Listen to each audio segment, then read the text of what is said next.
Hi, my name is Dirk Nelson. Today I'm going to tell you the most common parasites in pigs and 3 ways to minimize getting them. The most common parasites for pigs are worms and mange mites. The 3 ways to minimize getting these are to keep an eye on your pig, worm your pig regularly, and to not expose your pigs to other pigs who have the possibility of having the parasites. One of the types of worms your pig can get is a large roundworm. The large roundworm is found in the small intestine of the pig and grow up to 400 millimeters long and 7 millimeters thick at maturity. Heavily infested pigs have up to 250 worms blocking the small intestines and bile duct, causing loss of appetite, vomiting, and death. In less extreme cases, there are reduced appetite, poor feeding efficiency, and slow growth. Pigs 6 to 12 weeks old are most seriously infected. While mature pigs may carry the worms without ill effect, great rate and feed efficiency can be depressed up to 10%. The female roundworm is estimated to produce more than 300,000 eggs per day, which are passed in the dung of infected pigs. The eggs can survive years in moist conditions to infect other pigs. Larvae, immature forms, reach the liver after hatching from the eggs in the small intestine and passing through the gut wall. Liver damage is seen as white milk spots on the surface of the organ. Entering the bloodstream, larvae reach the heart and then the lungs, where they may cause a low-grade pneumonia. After being coughed up and swallowed, they mature in the small intestine. The cycle from egg to egg production is completed within 2 months.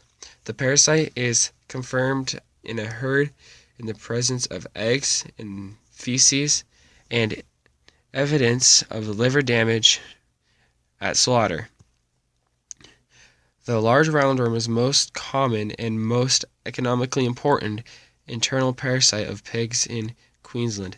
Improved control methods have reduced its effect. Now approximately 3% of pigs slaughtered in Australia show signs of having been affected by this parasite. The third common type of worm your pig can get is nodular worms. The larva stage produces nodules in the lower small intestine and large intestine. The adult is grayish in color and measures up to 25 millimeters. Nodule worm infestation can cause slight diarrhea and reduced growth rate. The damage leaves the intestines unsuitable for sausage casings. After being passed in the dung, eggs hatch and the larva reach the infective stage in a few days. When swallowed by the pig, the larva sheds its protective sheath and burrows in the gut wall, causing a nodule. It grows to maturity in the intestine after being spent a time in the nodule. It is not an important parasite of the pigs in Queensland. The diagnosis is identification of eggs in the feces. Mange mites are the other main common parasite your pig can get. Mange mites are like microscopic mice. The best way to minimize the possibility of getting them is to keep a close eye on your animal and to not expose them to a lot of other pigs. They are only diagnosed by getting samples from the hog's scratchings and looking under them in a microscope. If your pig does not get exposed to a lot of other pigs, it will have a lower chance of getting mange mites. Mange mites are the other main common parasite your pig can get. Mange mites are like microscopic mice. The best way to minimize the possibility of getting them is to keep a close eye on your animal and to not expose them to a lot of other pigs.